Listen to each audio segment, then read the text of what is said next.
प्रेम महाराज की जय। श्री चक्रपाणी महाराज की जय। गोविंद प्रभु महाराज की जय। सर्वज्ञ श्री चक्रधर स्वामी की जय। शिंगयाचे बाबा की जय। या ठिकाणी स्वामी महाराजांचे अनन्य भक्त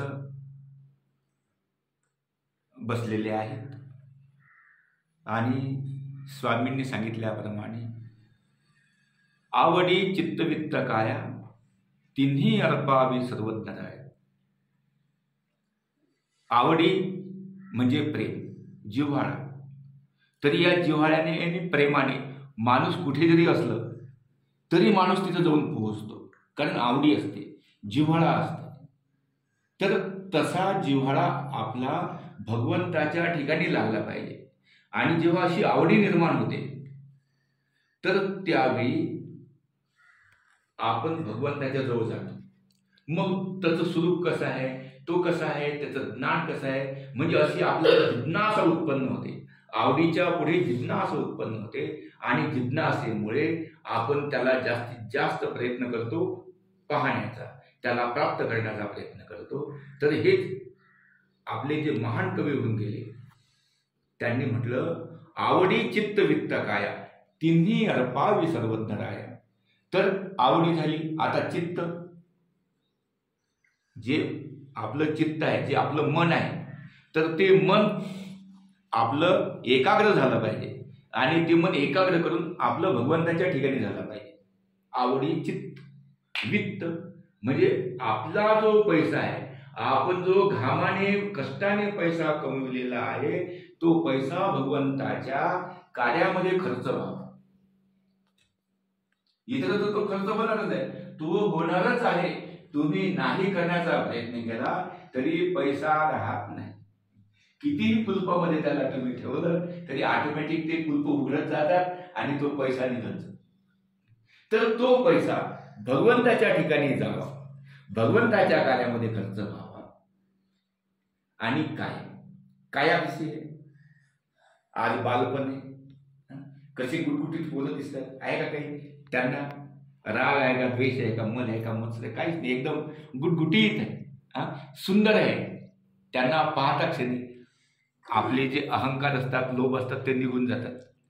त्यांच्याकडे जे आहे, त्यांच्याकडे या दृष्टिकोनातून काहीच नाही, परंतु त्यांच्याकडे जे भांडार आहे प्रेमाचं आहे, सहिष्णुतेचं आहे, तर ते आपल्या ठिकाणी नाही आहे। त्यांना त्यांचे जे चेहरे आहे गुटगुटीत आहे, कोमल आहे आणि आपल्याला आवड नाही। तसे आपल्याकडे किती धनसंपत्ती आहे, परंतु आपल्याकडे ते नाही आहे। आपल्याला चिंता लागली, आपल्याला टेन्शन लागलं, आपल्याला अनेक प्रकारचे रोग लागलेले। तर ती जे काया आहे, ती काया भगवंताच्या सत्कार्यामध्ये खर्च व्हावी, अर्थात सेवादास्य घडावं, यासाठी ते काया आहे। अशी आवडी चित्तवित्त काया तिन्ही अर्पावी सर्वज्ञराया। अशी जर आपण हे सर्वज्ञाला, सर्वज्ञ श्री चक्रधर स्वामी अर्थात पंचअवताराला अर्पण केली तर काय होईल, आपल्या जीवनाचं कल्याण कसं होईल, यद गत्वान निवर्तन्ते तद्धाम परमम। जर आपण अशी अनन्य भक्ती केली तर त्या अनन्य भक्तीमुळे भगवंतचं आपल्याला पद भेटेल। कोणतं, यद गत्वान निवर्तन्ते, ज्या धामाला गेल्यावर पुन्हा येणे नाही, असं जे भगवंताचं परम पवित्र धाम आहे, ज्या धामाला सूर्य प्रकाशित करू शकत नाही, ज्या धामाला वारा सुकवू शकत नाही, ज्या धामाला चंद्र प्रकाशित करू शकत नाही, पाणी सोडवू शकत नाही, असं जे धाम आहे भगवंताचं, ते धाम आपल्याला प्राप्त होईल। आणि न निवर्तन्ते, पुन्हा या संसार बंधनामध्ये येणे नाही। पण अहिंसा खूप मोठा आहे। अहिंसा शस्त्र असं आहे, गांधीजींनी अहिंसेच्या बलावर आपल्याला स्वातंत्र्य मिळवून दिलं। अहिंसा, हिंसेने नाही। त्यांच्याकडे बंदुका होत्या, किती लोकांना मारलं, पण असा एक योद्धा होऊन गेला, अहिंसा, क्षमा, क्षमा, मारो, हम मार खाने के लिए तैयार है लेकिन हमारा वतन हमें। तर एक दिवस इतके सत्ताधीश असतानाही ज्याच्या हातामध्ये काहीच नाही, ज्याच्यावर घड्याचे कपडे नव्हते, एक पंचा नेसणार आहे, परंतु बल असं होतं, क्षमेचं बल, सत्याचं बल, अहिंसेचं बल. तर तेच काय अहिंसा महत्वाची आहे. आपल्या जीवनामध्ये आपण अहिंसेला परम महत्व दिलं पाहिजे. अहिंसेने तुमच्यावर येणारे सर्व विघ्न नष्ट होतात. आणि भगवंताला तेच अभिप्रेत आहे ना. नाही तर येणारा ससा, ज्याच्या पाठीमागं पारधी लोक लागलेले आहे, एका क्षणात जर त्याचं आत्मबल संपलं असतं, जर त्याची ताकद संपली असती, आत्मबल ताकद नंतर येतच राहते. आत्मबल असेल, मला जीवन जगायचं, मला हे कार्य करायचं, असं जेव्हा बल निर्माण होते तुमच्यात, ऑटोमॅटिक शक्ती हजारो गुणांना तुमच्या अंगात वाढते. ज्या ठिकाणी सशाची उडी किती, 1 फुटाची, किती मोठी उडी पडू द्या, 2 फुटाची, 3 फुटाची, परंतु कुत्र्याची उडी किती, 5 फुटाची, 7 फुटाची, तरीही ते त्या सशाला पकडू शकले नाही. तो जीवाच्या आकांताने धावत होता, जीवन प्राप्त करून घेण्यासाठी, त्यांच्यापासून रक्षण करण्यासाठी, कुटील चालीने या झुडपातून त्या झुडपात, त्या झुडपातून त्या झुडपात. आणि ते कुत्रे मोठी मोठी उडी घेऊन तरी त्याचा शोध ते लावू शकत नव्हते. आणि तो जिथे स्वामी बसलेले होते, सावरलीची वेळ आहे, स्वामी बसले तिथे तो आला. स्वामी डोळे उघडले आणि स्वामी म्हणतात, महात्म्य हो. त्याला आपल्या जाणूश्री राखण केलं, त्याचं आपल्या जाणूच्या खाली त्याला जागा दिली. आणि त्याची जी धगधग चालू होती, आज आपण म्हणून बीपी वाढला, त्याचा हाय बीपी होऊन गेलेला आहे. इतकं धावत धावत 2-4 कोस सारखा धावत होता तो जीवाच्या आकांताने.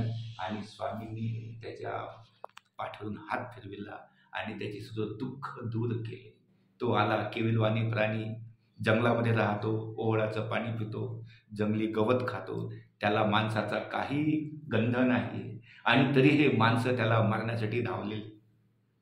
तो म्हणतो, भगवंता काय न्याय आहे, मी यांचं कोणतं वाया केलं, कोणते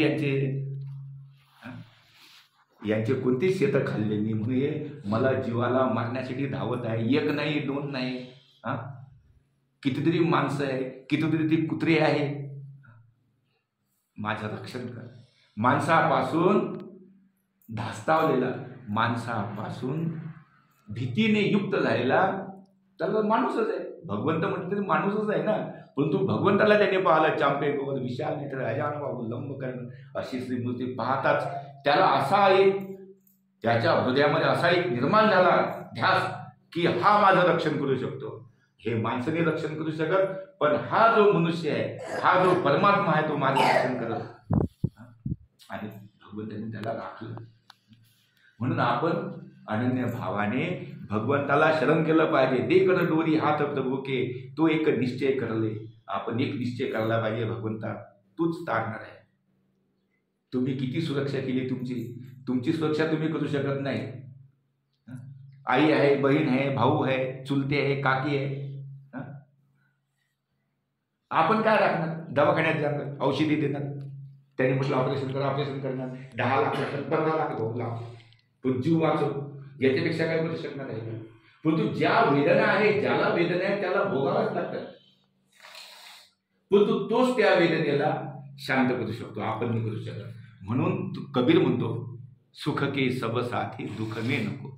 दुःखात कोणीच तुमचं नाही, सुखाचे तर सगळे आहे. जे दुःखामध्ये साथ देतात तेच खरे तुमचे, आणि दुःखामध्ये साथ फक्त भगवंत देऊ शकतो. म्हणून आपण त्याला एकनिष्ठने शरण आलो पाहिजे. आज तुम्ही शरण आलेले आहे, यांच्याकडे कॅमेरा जाते. या ठिकाणी वाकचौरे परिवार वाकी येथील आहे. आमचे तात्या श्री हरिभाऊ वाकचौरे, त्यांचे हे मोठे बंधू शंकररावजी वाकचौरे, आणि इकडे हे आमचे जे परम प्रिय असे आमचे जे सद्भक्त होते, सुखदेवरावजी वाकचौरे वरपा, यांचा हा मोठा मुलगा गंगाधर वाकचौरे, आणि त्यांचा लहान मुलगा हा चक्रधर वाकचौरे. त्यांची आई नाव काय तुझं? गंगा भागीरथी कमळाबाई. त्यांच्या 2 सुना, तुझं नाव काय? कविताबाई. रुपालीबाई, कविताबाई या उपदेश घेत आहे. या ठिकाणी हा मुलगा आहे, गंगाधर बोरचा मुलगा, सर्वज्ञ नाव ठेवलेलं आहे. तुझं नाव काय बाळा? विराज. आणि चांगदेव चांगदेव वागचौरे. तुझं नाव काय आहे? मोठ्यानं बोल, इकडे पहा. हो, तुझं नाव सांग मोठ्यानं. वागचौरे. ताई तुमचं नाव सांगा. जनाबाई हरिभाऊ वागचौरे. ताई तुमचं नाव? सिंधुबाई शंकररावजी वागचौरे. आणि इकडे हे जे भक्त बसलेले आहे, चांगदेवराव शंकरराव वागचौरे. तर अशी भक्त मंडळी आहे. हे पण उपदेश घेणारे आहे. अशी ही या गावातील यांच्या वडिलांनी कधी मंदिर बांधलं आहे? तुमच्या वडिलांनी बांधलं का? त्याच्या पिढ्यानं पिढ्या इथे हा मानव पंथ चालत आलेला आहे. आणि इथे जवळजवळ एक मानवतरा आधी इथे मंदिर बांधले गेलेले आहे. आणि त्या मंदिराच्या निमित्ताने हा सर्व परिवार, वागचौरे परिवार, या गावामध्ये फक्त एवढाच परिवार आहे.